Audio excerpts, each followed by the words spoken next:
হুজুর গায়েবী জানাজা কি জায়েজ আছে? এটা তো আমাদের দেশে এখন রাজনৈতিক জানাজা আমি বলি। বড় কেউ মারা গেলে গাইবানা জানাজা, গাইবানা জানাজা বলে ইসলামী শরিয়ায় কোনো জানাজা নাই। বলেন, গাইবানা জানাজা বলে ইসলামী শরিয়ার কোনো জানাজা নাই। হ্যাঁ, একটা সুরতে গাইবানা জানাজা আছে। কোন সাপের গাইবানা জানাজা জায়েজ নেই, আমারও জায়েজ নেই, আমার হুজুরেরও জায়েজ নেই। কোন সাপ, যে সাপ মারা যাও, গাইবানা জানাজা বলে কোনো জানাজা নাই। হ্যাঁ, এক সুরতে আছে।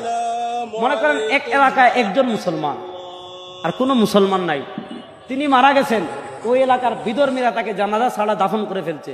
যদি এই রকম হয়, আপনি খবর পেয়েছেন অমুক এলাকায় এক মুসলমান মারা গিয়েছিল, মুসলমান মারা যাওয়ার পর তাকে জানাজা ছাড়া দাফন করা হয়েছে, জানাজা পড়ার মতো কেউ নাই, এই রকম যদি হয় তাহলে শুধু গাইবানা জানাজা পড়তে পারবেন। যেমন আল্লাহ নবী ইসলাম নাজাসির গাইবানা জানাজা পড়েছিলেন, কারণ ওখানে তার হয়নি, এজন্য তিনি পড়েছিলেন।